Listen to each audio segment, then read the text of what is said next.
بسم اللہ الرحمن الرحیم الحمد للہ رب العالمین والصلاة والسلام علی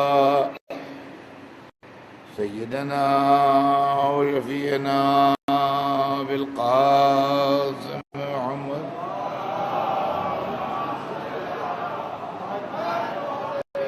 وآل الطیبین الطاہرین المعصومین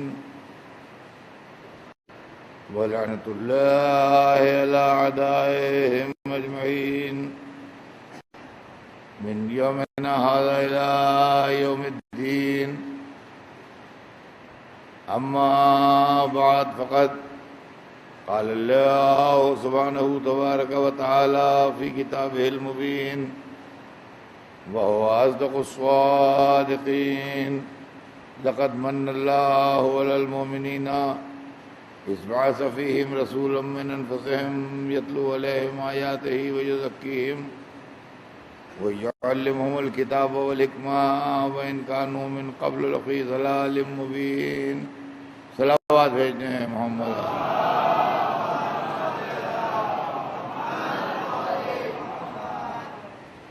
خداوند عالم قرآن مجید میں ارشاد فرما رہا ہے کہ اللہ نے مومنین پر یہ احسان کیا ہے کہ انہی میں سے ایک کو رسول مبعوث کیا ہے جو ان سے بہت قریب ہے، ان سے بہت کلوز ہے، ان کے نفسوں میں ہے. اور اس نبی کا، اس پیغمبر کا کام یہ ہے کہ وہ ان کے درمیان آیات الہی کی تلاوت کرے، ان کے نفسوں کو برائیوں سے پاک کرے اور ان کو کتاب و حکمت کی تعلیم دے، جبکہ اس سے پہلے وہ کھلی ہوئی گمراہی میں مبتلا تھے. عزیزان گرامی، میں نے شروع کی مجلسوں میں آپ کے سامنے رسول کے خاندان اور رسول کی فیملی کا ایک بریف انٹروڈکشن دیا کہ رسول اللہ کا خاندان کون تھا، رسول اللہ کی فیملی کون سی فیملی تھی، اور اس میں کتنے عزت دار، کتنے شریف، کتنے محترم لوگ پیدا ہوئے. ساتھ ہی ساتھ ایک دوسرا خاندان بھی چل رہا تھا جو ہمیشہ ان کا مقابلہ کرتا رہتا تھا، ہمیشہ ان سے لڑتا رہتا تھا.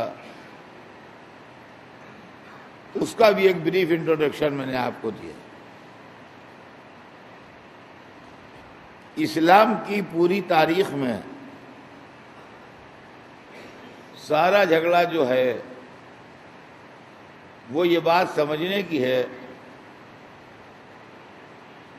کہ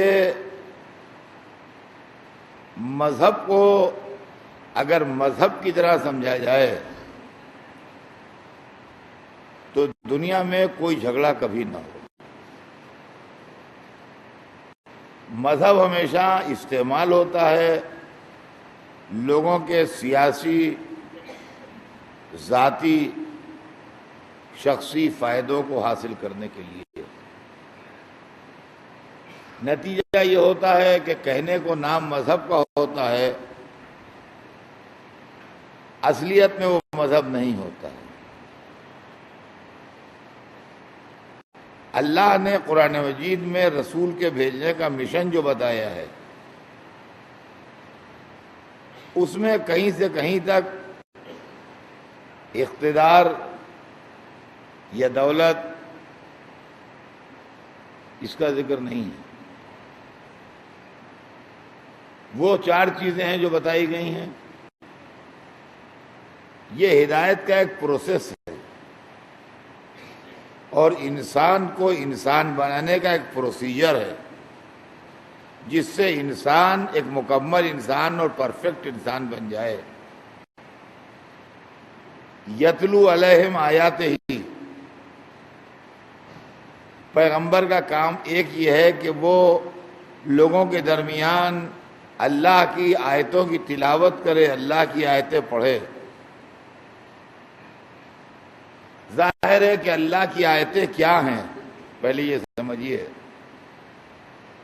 ہماری زبان تو عربی نہیں ہے، ہمارے سامنے جب کوئی آیت پڑھتا ہے تو ہماری سمجھ میں کچھ نہیں آتا ہے، سوائے اس کے کہ اگر یہ معلوم ہو جائے کہ یہ قرآن پاک پڑھ رہا ہے تو ہم احترام میں چپ ہو کے بیٹھ جاتے ہیں،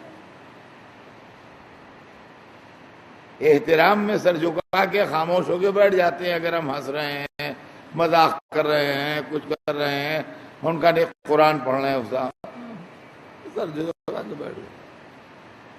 اس کے علاوہ تو ہمیں سمجھ میں نہیں آتا ہے۔ لیکن آیتیں تو اس لیے ہیں کہ لوگ اس کا مطلب سمجھیں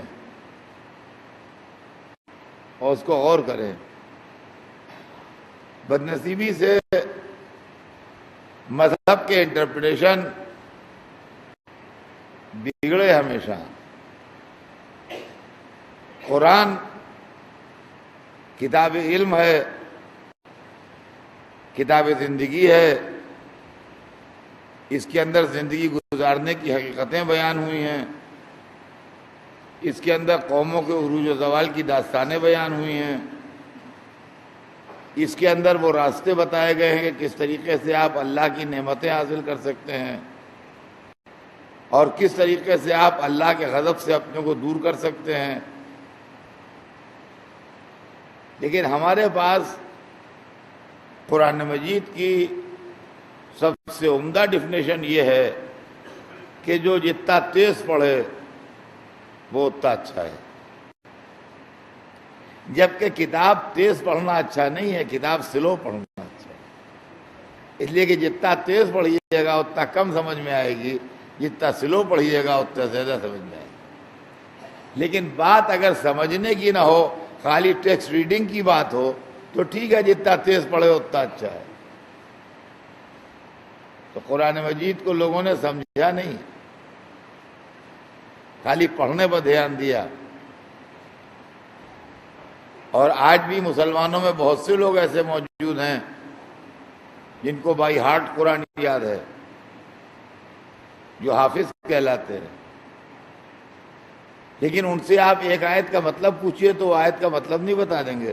سنانے کو تو پورا قرآن سنائیں گے لیکن مطلب ایک آیت کا نہ بتائیں گے۔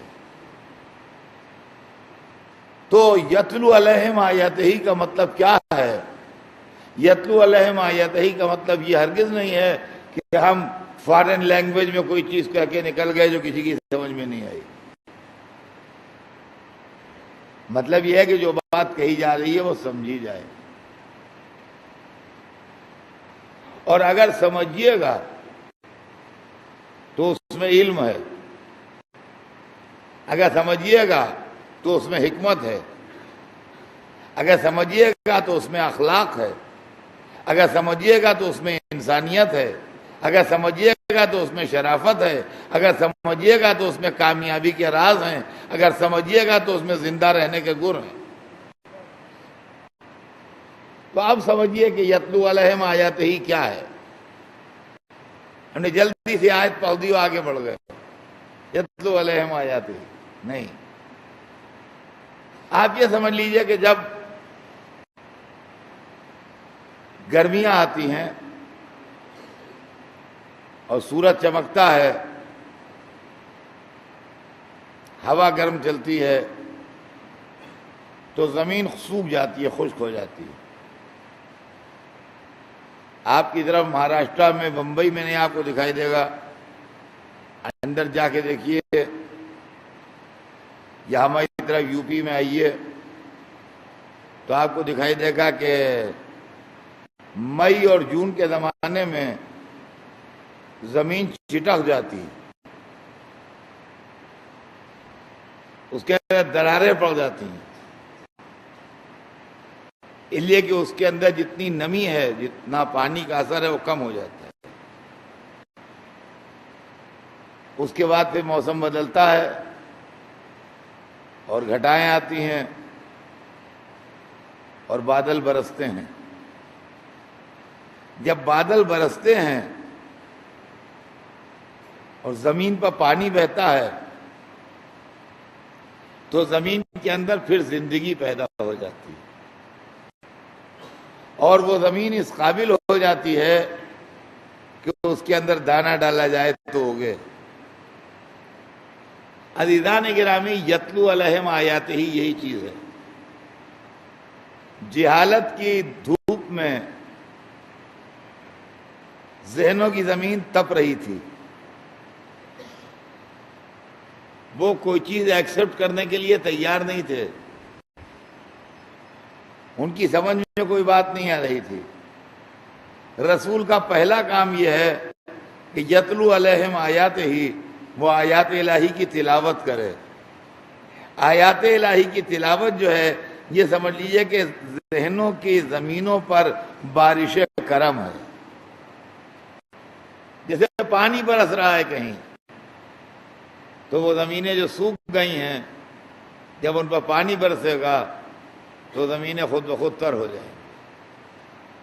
یتلو علیہم آیات ہی، آیات الہی کی تلاوت جو ہے وہ ذہنوں کی زمینوں کو اس قابل بناتی ہے کہ وہ ہدایت کو قبول کریں، سچائیوں کو ایکسپٹ کریں، اچھائیوں کے قریب آئیں۔ یہ پہلا اسٹیج ہے، یتلو علیہم آیات ہی، اللہ کی آیتوں کی تلاوت کرے نبی، یہ اس کا مشن میں داخل ہے۔ دوسرا اسٹیج یزکیہم، ان کا تزکیہ کرے۔ تزکیے کے کیا معنی ہیں؟ یہ بھی عربی لفظ ہے، یعنی ان کے نفس کو، ان کی روح کو برائیوں سے، گناہوں سے، معصیتوں سے، خراب خیالات سے، گندی فکروں سے پاک کرے۔ یہ ہے تزکیہ، جس کو عربی میں تزکیہ کہتے ہیں، یہ اس کا ٹرانسلیشن ہے، اس کی زبان اردو زبان۔ اس کی وجہ یہ ہے کہ چیز تو بہت عمدہ ہے، اور کھانا جو آپ نے پکایا بڑا لاجواب، بہت قیمتی اور بہت مزے کا، مگر جس پیالے میں نکالا وہ پیالہ گندا، خراب، میلا، 3 دن سے بغیر دھلے زمین میں پڑا تھا، اس پیالے میں آپ نے سالن نکال دیا، سالن بھی سڑ گیا، کوئی کھانے کے لیے تیار بھی نہیں ہوا۔ کہ تو ابھی پکا ہے، بہت عمدہ پکا ہے۔ ان کا ٹھیک ہے، ابھی پکا ہے، عمدہ پکا ہے، مگر آپ نے نکالا کہے میں؟ یہ تو دیکھیے، یہ 3 دن سے زمین میں گندگی میں پیالہ پڑا ہوا تھا، اس کے اندر آپ نے سالن نکال دیا، کوئی بھی نہیں کھائے گا۔ تو معلوم ہوا کہ سالن تو بہت عمدہ ہے، لیکن جس برتن میں نکالا گیا وہ برتن چونکہ گندا ہے، لہذا سالن بھی خراب ہو جائے گا، کوئی کھانے پر تیار بھی نہیں ہوگا۔ عزیزان گرامی، اسی طرح آپ سمجھیے اسلام دین تو بہت اچھا ہے، لیکن وہ برتن جس میں اسلام نکالا جا رہا ہے وہ ہم آپ ہیں۔ یہ جو ہم آپ بیٹھے ہوئے ہیں، یہ سب پیالے رکھے ہیں، یہ ہم آپ جو یہاں سب بیٹھے ہوئے ہیں، یہ سمجھیے پیالے رکھے ہوئے ہیں، اور اس میں سالن نکالا جائے گا۔ تو اب اگر وہ پیالے دھلے مجھے صاف ہیں تو کھانے کے قابل بھی ہوگا وہ، اور دیر تک اس میں ٹھہرے گا بھی، اور اگر وہ پیالے گندے اور خراب ہیں تو کھانے کے قابل بھی نہیں ہوگا اور ذرا دیر میں سڑ جائے گا۔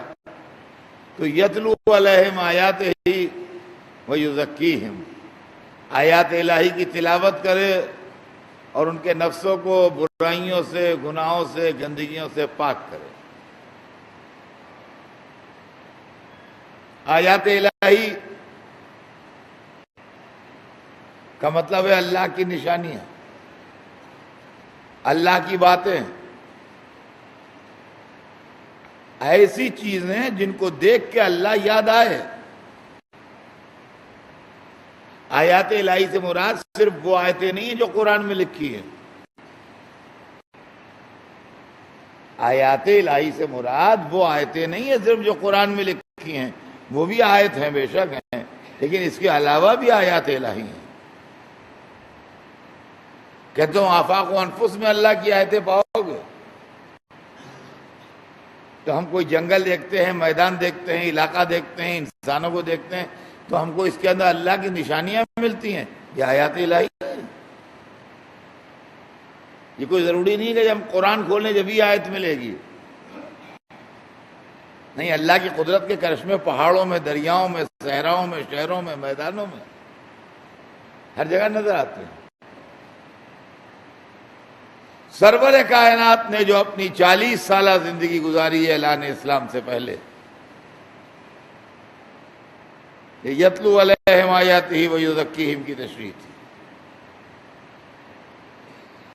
ایک طرف وہ اپنی گفتگو سے، اپنے اخلاق سے، اپنے کردار سے، اپنے عمل سے لوگوں کے ذہنوں کو اور لوگوں کی فکروں کو زندگی بخشتے رہے،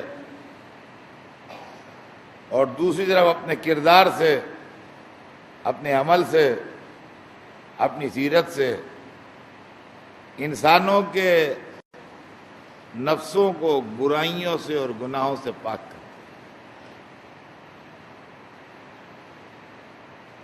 40 سال کی یہ زندگی اخلاق، انسانیت، اعلیٰ کردار، بلند سیرت، ہر چیز کا بہترین نمونہ تھی. اور 40 سال کے بعد جب لوگوں نے رسالت کا کلمہ پڑھنے سے پہلے رسول کے کردار کا کلمہ پڑھ لیا تو اب اعلان اسلام. اب اس کے بعد وہ 2 منزلیں ہیں کہ یعلمہم الکتاب والحکمہ، کتاب اور حکمت کی تعلیم. مذہب کو سمجھنے کے لیے رسول کو سمجھنا ہے، اور رسول کو سمجھنے کے لیے آل رسول کو سمجھنا ہے. اس لیے کہ جس نے مذہب نہیں سمجھا، رسول کو نہیں سمجھا، تو مذہب کیا سمجھے گا؟ اور رسول کو سمجھانے والے بہت تیرے کھڑے ہیں جو رسول کو سمجھانے کے لیے تیار ہے کہ ہم سے سمجھ لیجئے. لہذا ضرورت اس بات کی ہے کہ رسول کو آل رسول سے سمجھا جائے. حضرات محترم، مجھے ہدایت کے مشن کے لیے آگے کی مجلسوں میں آپ کو سنانا ہے،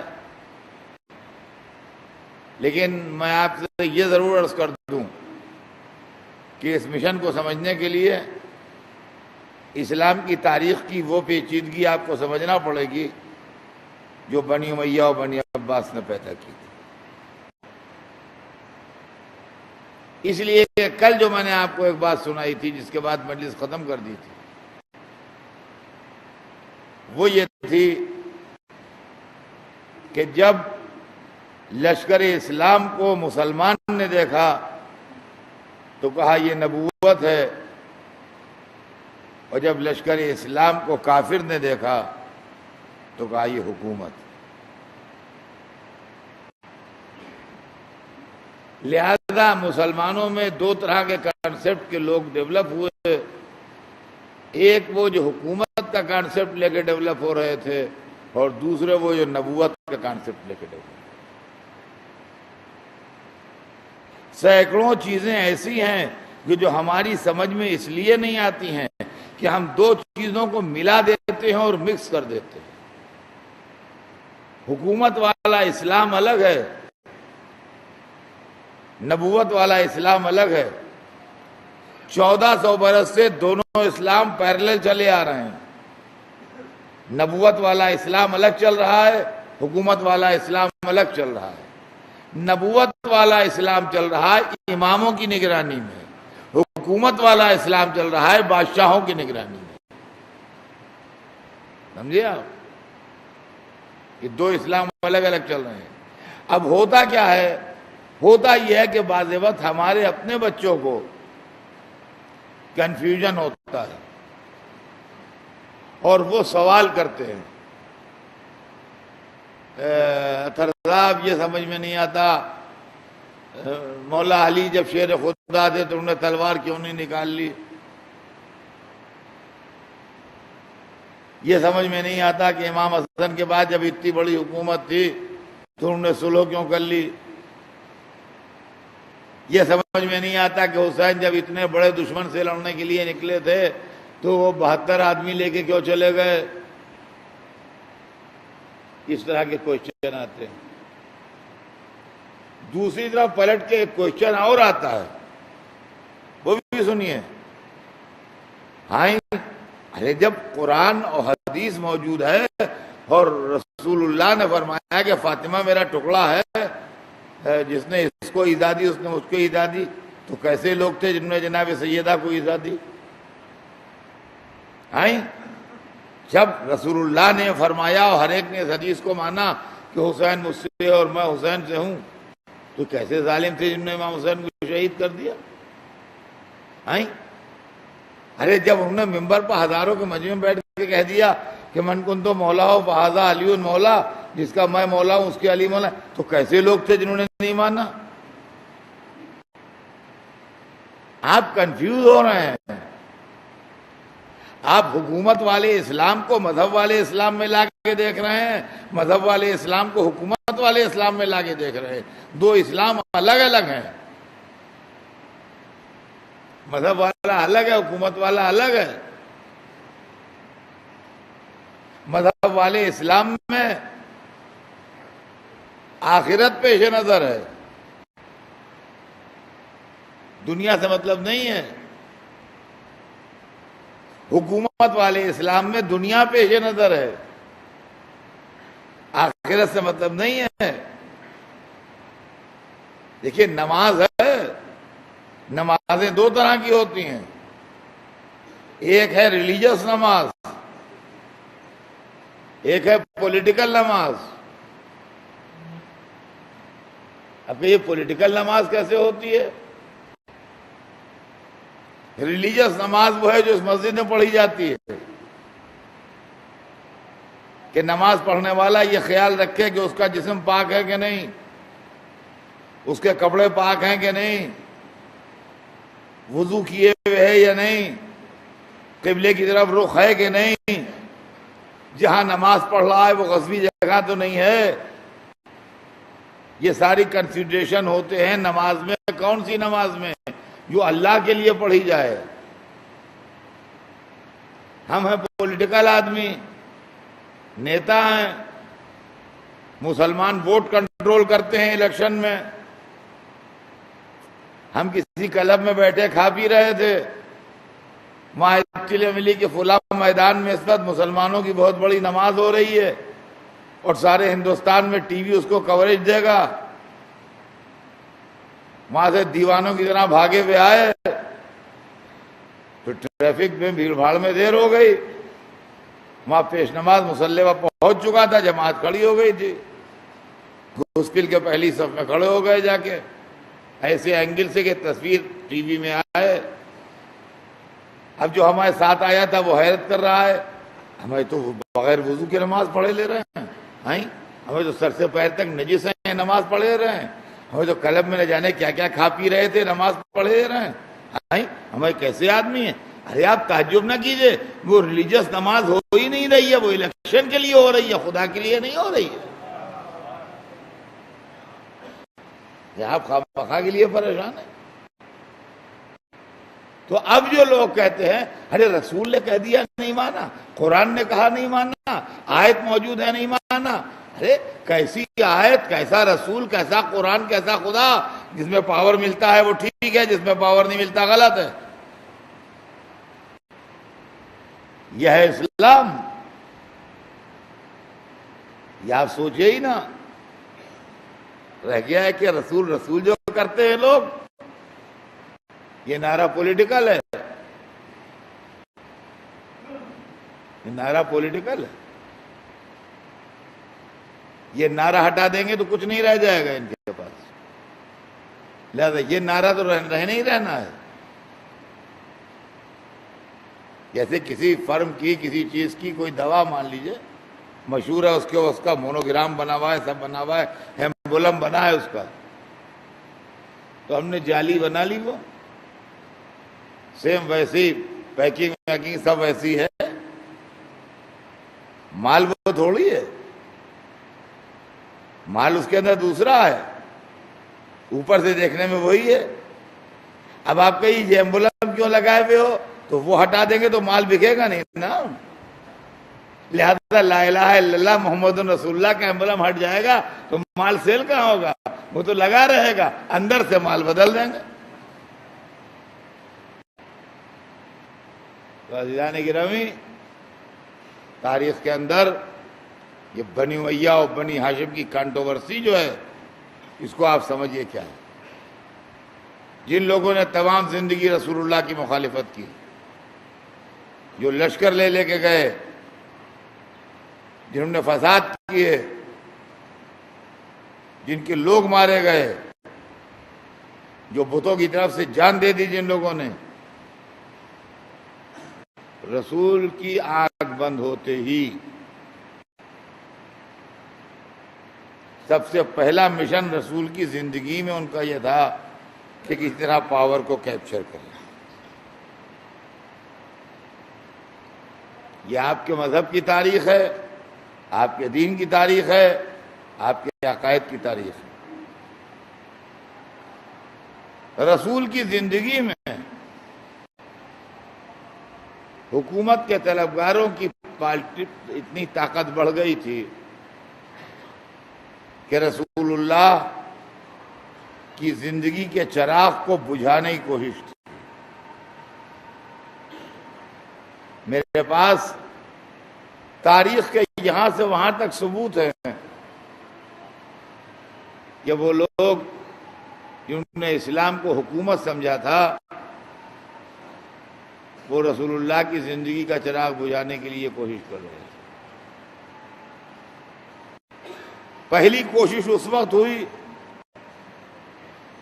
جب رسول اللہ کی سواری ایک گھاٹی سے، ایک ویلی سے گزر رہی تھی. رات کا وقت تھا، آسمان پر کالے بادل چھائے ہوئے تھے، پہاڑی زگزاگ راستہ تھا. رسول کے ناقے کی مہار حذیفہ یمانی کے ہاتھ میں تھی. جابر ابن عبداللہ انصاری ناقے کے پیچھے پیچھے اس کو ہکا رہے تھے. پہاڑی زگزاگ راستے پر کچھ مسلمان پتھر لڑکانے کے لیے کھڑے ہوئے تاکہ رسول کا ناقہ بھڑک کے کھڈ میں نیچے گر جائے اور اس طریقے سے ہمیں ان سے چھٹکارا ملے. تاریخ بتاتی ہے کہ بجلی چمکی اور رسول نے سارے چہرے دیکھ لیے. یہ ان کا قول ہے کہ رسول کو دکھانے کے لیے بجلی چمکی. ہم یہ نہیں مانتے. ہم یہ مانتے ہیں کہ بجلی اس لیے چمکی تاکہ وہ لوگ دیکھ لیں کہ دیکھ لیے گئے. اس لیے کہ جس کا وسیع نسلوں میں دیکھ لیتا ہو اس کا نبی کیا ذرا سے اندھیرے میں نہ دیکھے گا. لیکن بہرحال ان کو رسول اللہ نے دیکھ لیا سب کو، اور اس کے بعد ان کے اوپر جو سائیکالوجیکل ہاتھ مارا ہے تو آج 1400 برس سے وہ تڑپ رہے ہیں. حذیفہ کو بلایا، کہا حذیفہ فلاں فلاں فلاں فلاں فلاں فلاں فلاں تھے، اس میں سب نہ دیے. مگر حذیفہ یہ میری امانت ہے، مرتے مر جانا، نام بتانا نہیں۔ میں تم پر بھروسہ کرتا ہوں، تم امین ہو میرے، میں تمہیں بتایا دے رہا ہوں نام، مگر خبردار یہ نام کسی کو بتانا نہیں۔ اور جب مدینے آئے تو لوگوں نے پوچھا یا رسول اللہ کون لوگ تھے، کیا تھا؟ کہا میں نے حذیفہ کو سب نام بتا دیے ہیں، مگر منع کر دیا ہے کہ نام نہ بتانا۔ نتیجہ یہ ہوا کہ اب تاریخ بتاتی ہے کچھ لوگوں کی تڑپ ایسی تھی کہ بار بار حذیفہ سے پوچھتے تھے، حذیفہ ہمارا نام تو نہیں تھا، ہمارا نام تو نہیں تھا، ہمارا نام تو نہیں تھا۔ اور حذیفہ بھی اتنے ہوشیار کہ کہتے تھے ہاں کہوں گا جب بھی ظاہر ہو جائے گا، نہیں کہوں گا جب بھی ظاہر ہو جائے گا۔ وہ بولتے ہی نہیں تھے کچھ۔ یہ ایک واقعہ تھا۔ آئیے دوسرا واقعہ سنیے۔ دوسرے واقعے کا ثبوت قرآن سے ہے۔ یہ واقعہ تاریخی ہے، قرآن سے آئی ہے۔ آخری حج کر کے جب پلٹ رہے ہیں اور مولا علی کی خلافت کے اعلان کا وقت آیا تو آیت اترتی ہے جس کے اندر یہ ٹکڑا لگا ہوا ہے کہ واللہ یعصمک من الناس، اللہ آپ کو لوگوں کے خطرے سے بچائے گا۔ سوال یہ ہے کہ سن 10 ہجری جب ختم ہو رہی ہے، 18ویں ذی الحجہ سن 10 ہجری کو خطرہ کیا ہے؟ خطرہ تو اس وقت تھا جب اسلام آیا تھا، خطرہ دعوت عشیرہ میں تھا۔ وہاں آیت ہونا چاہیے تھی کہ وَأَنذِرْ عَشِيرَتَكَ الْأَقْرَبِينَ وَاللَّهُ يَعْصِمُكَ مِنَ النَّاسِ۔ خاندان والوں کو بلا کے اللہ سے ڈرائیے، اللہ آپ کو لوگوں کے شر سے بچائے گا۔ اس دن نہیں آئی، شب ہجرت آ جاتی۔ دشمنوں سے گھر گھرا ہے، پرواہ نہ کیجئے، اللہ آپ کو لوگوں کے خطرے سے بچائے گا۔ اس دن نہیں آئی، بدر میں آ جاتی۔ لشکر کم ہے تو پرواہ نہ کیجیے، اللہ آپ کو لوگوں کے خطرے سے بچائے گا۔ اس دن نہیں آئی تھی تو احد میں جب چاروں طرف سے دشمن گھیرے تھے، جب آیت آ جاتی دشمن گھیرے ہیں ڈریے گا نہیں، اللہ آپ کو لوگوں کے خطرے سے بچائے گا۔ جب خطرے کے موقع تھے تب تو آیت آئی نہیں، جب شمع رسالت کے پروانوں کے بیچ میں جا رہے ہیں تو اللہ کہتا ہے اللہ خطرے سے بچائے گا۔ اب کون سا خطرہ ہے جس سے بچائے گا؟ قرآن پڑھیے اور دماغ اپلائی کیجئے اور سمجھنے کی کوشش کیجئے۔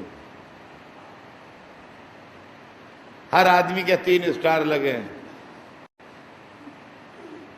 ہر آدمی کے 3 اسٹار لگے ہیں۔ رسول کے ساتھ جتنا مجمع ہے سب حاجی ہیں۔ اے رسول کے ساتھ حج کر کے بیٹھ رہے ہیں، اس سے عمدہ حاجی کہاں ملے گا؟ سب صحابی ہیں، سب مسلمان ہیں، تو ہر ایک کے 3 اسٹار لگے ہوئے ہیں۔ حاجی ہیں، صحابی ہیں، مسلمان ہیں، ان کے جرمٹ میں رسول ہیں۔ خدا کہتا ہے اللہ آپ کو خطرے سے بچائے گا۔ اس کا مطلب اسلام میں کچھ ایسا بھی ہے جس کے لیے حاجی خطرہ ہیں، صحابی خطرہ ہیں، مسلمان خطرہ ہیں۔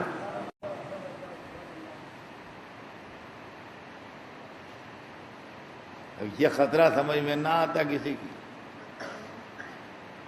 یہ خطرہ سمجھ میں نہ آتا کسی کی اگر کربلا کا واقعہ نہ ہوتا۔ کربلا نے سمجھایا کہ حاجی بھی خطرہ ہوتے ہیں، صحابی بھی خطرہ ہوتے ہیں، مسلمان بھی خطرہ۔ اب آئیے تیسری منزل حدیث سے سمجھاؤں۔ رسول اعلان ولایت علی کر کے آ گئے مدینے میں اور بیمار پڑ گئے، طبیعت دن بدن بگڑ رہی ہے۔ میں آپ سے صرف ایک سوال کرتا ہوں، آپ بتائیے مجھے کہ رسالت کا مشن کیا ہے؟ ابھی میں نے قرآن کی آیت پڑھی. رسالت کا مشن ہے ہدایت کرنا. رسالت کا مشن ہے ہدایت کرنا. حالانکہ رسول زندگی کے ہر معاملے میں رہبر ہے، لیکن جہاں تک ہدایت کا سوال ہے تو یہ تو اس کے مشن کی خاص چیز ہے. ڈاکٹر کا مشن ہے بیمار کا علاج کرنا. بمبئی میں ہمارے ایک دوست ڈاکٹر ہیں، وہ ہم کو لک آفٹر کرتے ہیں جب ہم بمبئی آتے ہیں. اب ایک دفعہ جو ہم بمبئی سے جانے لگے تو ان کا اثر صاحب آپ شہروں جاتے ہیں، ملکوں جاتے ہیں، کہیں کا پانی کیسا، کہیں کا پانی کیسا، کہیں سردی کہیں گرمی، کہیں کچھ کہیں کچھ. میں آپ کو ایک ٹیبلٹ لکھ دوں، لائیے کاغذ دیجئے مجھے، آپ وہ استعمال میں رکھیے تو آپ کا موسم کا اثر نہیں ہوگا، آپ بالکل تندرست رہیں گے. آپ مجھے بتائیے ڈاکٹر کے مشن کے اندر کی بات ہے کہ باہر کی بات؟ ڈاکٹر مکان بنانے کے لیے تو مجھے مشورہ نہیں دے رہا ہے. جو آپ کہیے کہ لنٹر ایسے ڈالا جائے کہ ایسے ڈالا جائے، ڈاکٹر کو کیا معلوم؟ ڈاکٹر مجھے کوئی لیگل مشورہ تو نہیں دے رہا ہے. جو اس کی زندگی کا کاروبار ہے، جس کام کے لیے وہ ہے، وہ مشورہ دے رہا ہے کہ ایک ٹیبلٹ میں آپ کو لکھ دوں، آپ کھاتے رہیے تو بیمار نہیں ہوئیے گا. اب اگر پلٹ کے میں کہوں کہ ڈاکٹر صاحب کا دماغ خراب ہو گیا ہے، تو ڈاکٹر کا دماغ خراب ہو گیا ہے کہ میرا دماغ خراب ہو گیا ہے؟ ارے آپ انصاف سے سوچئے، بتائیے کس کا دماغ خراب ہے؟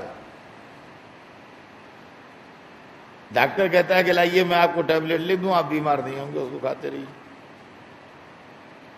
ہم کہتے ہیں ڈاکٹر کا دماغ خراب ہو گیا. عزیزان گرامی، یہ عالم اسلام میں ہوا. سرور کائنات دنیا سے جانے والے ہیں، کہتے ہیں لاؤ قلم دعوت، لاؤ کاغذ لاؤ، میں ایسی تحریر لکھ دوں کہ میرے بات گمراہ نہ ہو. بخاری میں بھی حدیث ہے، سمجھ لیجئے. ایتونی بدعوات وقرطاس ساکتب لکم کتابا لن تضلوا بعدی، یہی ورڈنگز تھا اس کے. کاغذ قلم لاؤ، میں ایسی تحریر لکھ دوں میرے بات گمراہ نہ ہو. میں جھگڑا ہونے لگا، کچھ کہہ رہے تھے لاؤ، کچھ کہہ رہے تھے نہ لاؤ. ایک آدمی نے کہا کہ ان کے دماغ قابو میں نہیں ہے. یہاں جھگڑا اس پر ہوتا ہے، کہا کس نے؟ ہم کہتے ہیں کالے چور نے کہا، اس سے بحث ہی نہیں کس نے کہا. جس نے کہا غلط کہا نہ یہ مانیے، جس نے کہا غلط کہا یہ مانیے. اب یہ بھی سن لیجئے، ایک حدیث ہے، وہ اچھی طرح سے ذہن میں رکھیے. من سن سنتا حسنتا فعلیہ اجر من عمل بہا الی یوم القیامہ، ومن سن سنتا سیئتا فعلیہ وزر من عمل بہا الی یوم القیامہ. یہ حدیث ہے. کیا مطلب اس کا؟ اس کا مطلب یہ ہے جس نے کسی اچھائی کی بنیاد ڈالی، قیامت تک جو اس اچھائی پر عمل کرے گا اس کے بنیاد ڈالنے والے کے کھاتے میں ثواب لکھا جائے گا. اور جس نے کسی برائی کی بنیاد ڈالی، قیامت تک جو لوگ اس برائی میں مبتلا ہوتے رہیں گے، برائی کی بنیاد ڈالنے والے کے کھاتے میں اس کا عذاب لکھا جاتا رہے گا. اب مثال کو یوں سمجھ لیجئے کہ یہ مسجد جہاں آپ بیٹھے مجلس سن رہے ہیں، جن لوگوں نے اس مسجد کی بنیاد ڈالی تھی اور مسجد بنائی تھی، ان میں اس وقت کوئی زندہ نہیں ہے. اس وقت وہ لوگ موجود نہیں ہیں، ان کا انتقال ہو چکا ہے، لیکن وہ مسجد کی جو بنیاد رکھ کے گئے تو اس میں نمازیں جتنے دنوں بھی ہوتی رہیں، 100 برس سے زیادہ تو ایسے ہی ہو گئے، لیکن آگے 1000 برس اور ہوتی رہیں تو ان کی رائلٹی جو ہے، ان کا ثواب جو ہے، وہ ان کے کھاتے میں انٹری ہوتی رہے گی۔ اس لیے کہ انہوں نے ایک اچھائی کی بنیاد ڈالی، اب وہ اچھائی جو ہے وہ برقرار ہے، لہذا لوگ اس کے اندر مجلس پڑھ رہے ہیں، نماز پڑھ رہے ہیں، عبادت کر رہے ہیں، دعا کر رہے ہیں، اللہ کا ذکر ہو رہا ہے، تو بنیاد ڈالنے والوں کے کھاتے میں انٹری ثواب کی ہو رہی ہے۔ دوسری مثال، ایک آدمی نے جوا کھیلنے کا کلب قائم کر دیا، وہاں جوا ہو رہا ہے، جنہوں نے کلب قائم کیا تھا وہ تو گزر گئے، جواری آ رہے ہیں وہاں اور جوا ہو رہا ہے زوردار۔ تو اب جب تک وہاں جوا ہوتا رہے گا، ان کے مرنے کے 100 برس بعد تک ہوتا رہے یا 1000 برس بعد تک ہوتا رہے، اس جوئے سے ان کا حصہ جاتا رہے گا۔ اب سنیے، دیکھیے میں آپ کو کوئی نئی بات نہیں سناتا ہوں، اب کتنے دن سناتا ہوں کتنے دن کے بعد نہیں سناتا ہوں وہ تو ایک الگ بات ہے، لیکن یہ کہ جو میرا فن ہے وہ میں آپ سے بتا دوں، میں آپ کو کوئی نئی بات نہیں سناتا ہوں، میں آپ کی سینکڑوں دفعہ کی سنی ہوئی باتوں میں نیا اینگل پیدا کرتا ہوں، یہی میرا آرٹ ہے مجلس پڑھنے کا۔ کیا یہ بات آپ نے اچھی طرح سن لی اور اس کے پہلے بھی آپ اس کو سنے ہوئے ہوں گے؟ میں جانتا ہوں کہ کوئی نئی بات ایسی نہیں ہے جو آج میں نے پہلی دفعہ پڑھی ہے، لیکن جس نقطے کو پڑھ رہا ہوں اس پر غور کیجئے۔ رسول کہہ رہے ہیں کہ میرے پاس قلنداوات لے آؤ، میں ایسی تحریر لکھ دوں کہ میرے بعد گمراہ نہ ہو۔ کوئی صاحب نہیں لکھنے دے رہے ہیں تو کاہے کی بنیاد ڈال رہے ہیں؟ برائی کی۔ رسول کے بعد جتنی گمراہی پھیلے مسلمانوں میں،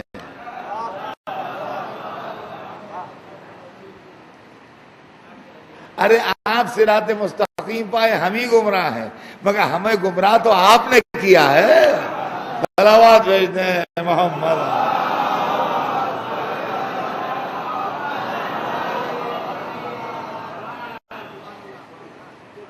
یہ جو آج جو ہم پہ الزام لگ رہا ہے کہ شیعہ تو گمراہ ہو گئے، شیعہ گمراہ ہو گئے، ارے شیعہ نہ گمراہ ہوتے اگر آپ لکھ لینے دیتے،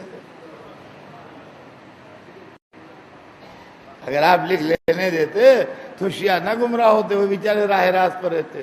تو اب شیعوں کی گمراہی میں جتنا بھی عذاب ہے اس کا حساب کتاب آپ کے کھاتے میں جائے گا، اور شیعہ بھی ایسے ہے کہ چھوڑیں گے نہیں۔ صلوات بھیجتے ہیں محمد۔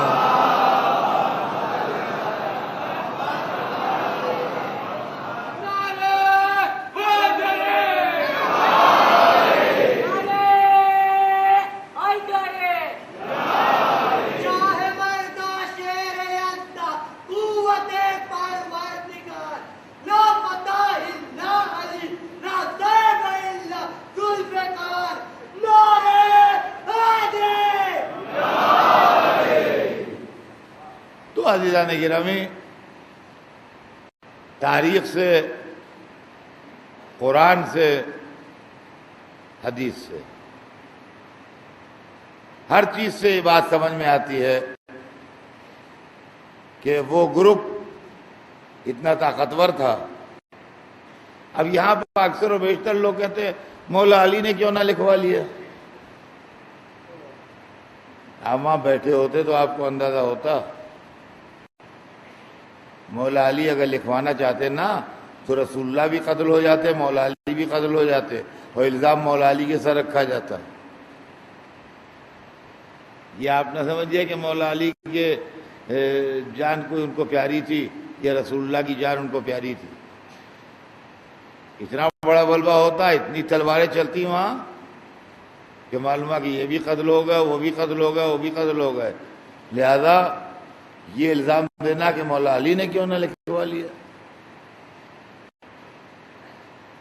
بھائی وہاں 150 آدمی پارٹی کا بیٹھا ہوا ہے جو لکھنے نہیں دے گا، جھگڑا کرے گا، کہاں سے مولا علی کے لکھ پائے؟ ان کا مولا علی تو خاموش رہے. مولا علی خاموش اس لیے رہے کہ مولا علی اگر تلوار چلاتے، مولا علی اگر مقابلے پہ آتے تو اسلام برباد ہو جاتا.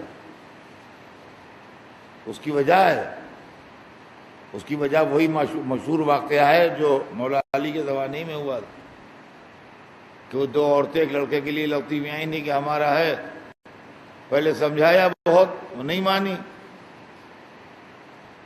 تو کہا کمبر آدھا آدھا کاٹ کے دے دو دونوں کو.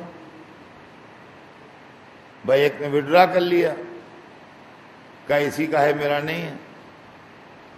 تو مولا نے کہا جو وڈرا کر رہی ہے اسی کو دے دو. جو وڈرا کر رہی ہے اسی کو دے دو، اسی کا ہے. مولا علی اپنے علم سے بھی فیصلہ کر سکتے تھے، مگر ہم نے منطقی دلیل پرووائڈ کی تاکہ قیامت تک کی نسلیں جو ہیں وہ مطمئن ہو جائیں.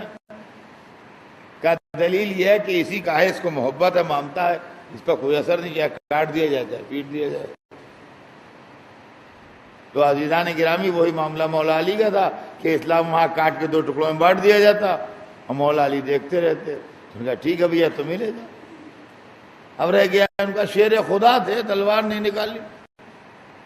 شیر خدا تھے. لڑکے اکثر پوچھتے ہیں کہ وہ تو شیر خدا تھے، انہوں نے تلوار کیوں نہیں نکالی؟ تو ہم نے کہا جواب تو آپ نے دے دیا، اب ہم کیا پڑھائیں؟ آپ کے سوال ہی میں آپ کا جواب چھپا ہوا ہے کہ وہ شیر خدا تھے. اگر وہ شیر خدا نہ ہوتے وہ تلوار نکال لیتے. خالی شیر ہوتے ہو بس، خالی شیر ہوتے ہر آدمی 100 گز فاصلے پر رہتا کہ خدا جانے کس وقت برہم ہو جائیں. مشکل یہی ہے کہ شیر خدا تھے، جو اللہ کی مرضی ہوگی وہ کریں گے. تو اصل مسئلہ جو ہے مولا علی کی پرابلم جو ہے وہ یہ ہے کہ شیر خدا تھے. شیر خدا نہ ہوتے تو پھر ہم دیکھتے کوئی سامنے آ جائے تو پتہ لگتا. جس نے گڑبڑ کی کاٹ پیٹ کے ڈال دیا، 4 دن میں خود ہی لوگ ہاتھ جوڑے کھڑے رہتے. مگر پھر اس کے اندر انصاف اور ناانصافی اور یہ سب چکر نہ دیکھیے آپ. یہ سب چکر اگر دیکھنا ہے تو پھر تو عزیزان گرامی یہ ہے خاندان رسالت اور یہ ہدایت کا مشن. بات آگے بڑھے گی کل. آج تو مجھے صرف اپنا مضمون تبدیل کرنا تھا، اور مضمون تبدیل کر کے میں رسالت کے مشن کے اوپر آپ کے لیے کل سے عرض کروں گا کہ اسلام اور دین کا مشن کیا ہے، اور اس کے اندر دشمنان اہل بیت نے اور خاندان رسالت کے مخالفین نے کیا کیا ظلم و زیادتیاں کی ہیں، اور ہمارا جو مسلک ہے اثنا عشری فقہ کا مسلک، ہمارا جو اسکول آف جورسپروڈنس ہے یہ کیا ہے، اور ہم کس سے متاثر ہیں اور کیا کرتے ہیں. شاید کل سے زندگی رہی تو عرض کروں گا. آج تو صرف اتنا کہ محرم کی تاریخیں گزر رہی ہیں، ایام اعزا تمام ہو رہے ہیں، اور ہر دن آتا ہے اور ہر تاریخ آتی ہے اور ہر رات آتی ہے تو کچھ نئے نئے دردناک واقعات لیے ہوئے آتی ہیں. آج چھٹی رات آ گئی، اور آج کی رات عام طور سے شہزادی زینب کے بیٹوں کا تذکرہ ہوتا ہے.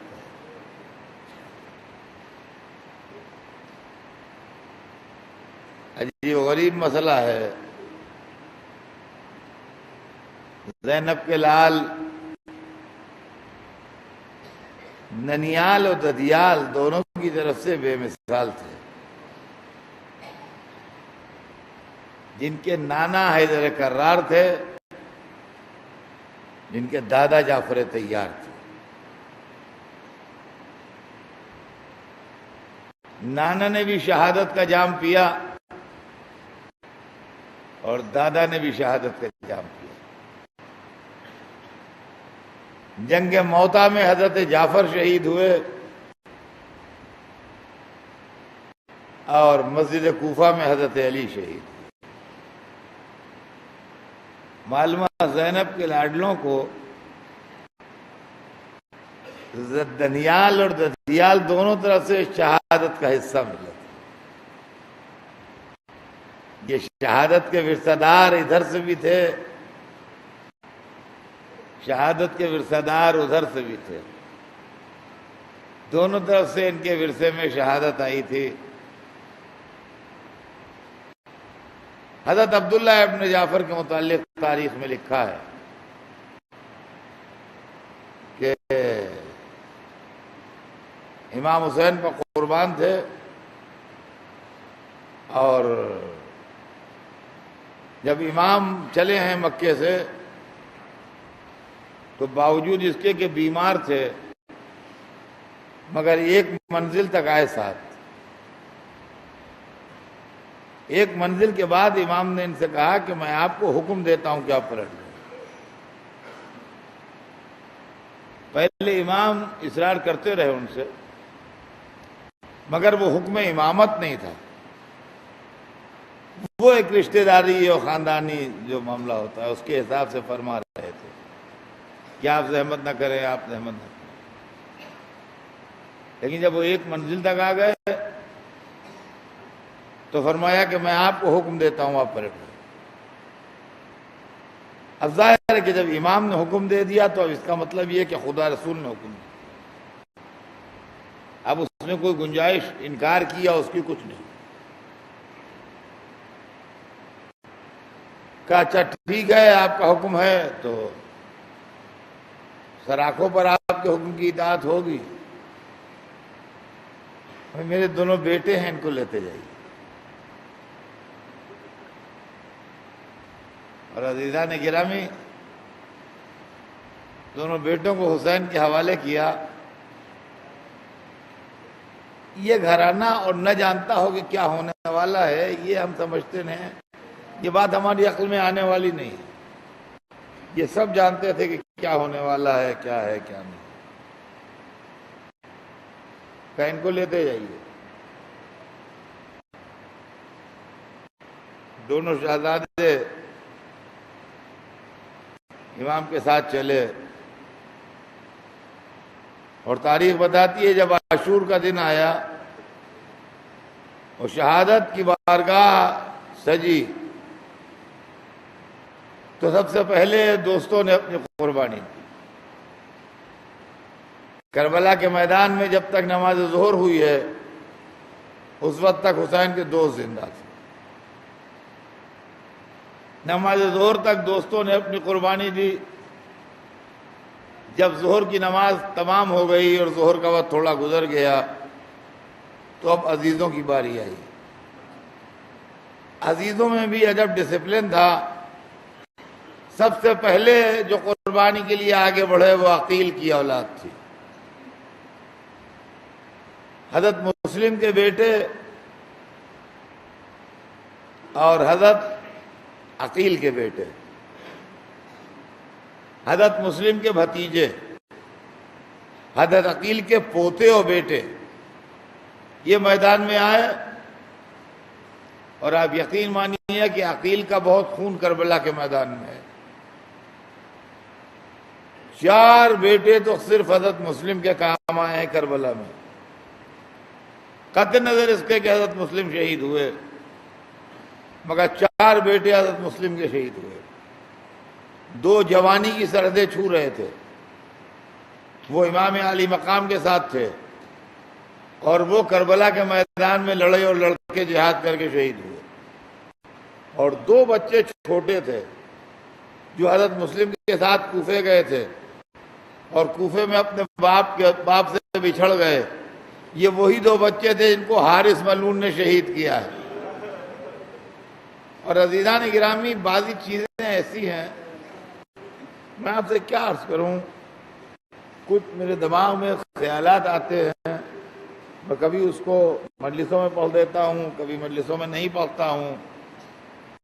سوچتا رہ جاتا ہوں خالی، اس لیے کہ یہ دو لڑکے جو جوانی کی حدوں میں تھے، ان کے تو کٹے ہوئے سر گئے ہیں ساتھ میں، لیکن میرا دل کہتا ہے کہ ماں کو اپنے چھوٹے بچوں سے لگاؤ زیادہ ہوتا ہے۔ تاریخ بتاتی ہے کہ جب حسین کا قافلہ کوفے کے دارالامارہ پہنچا ہے تو دارالامارہ کے دروازے پر مسلم کا سر لٹک رہا تھا۔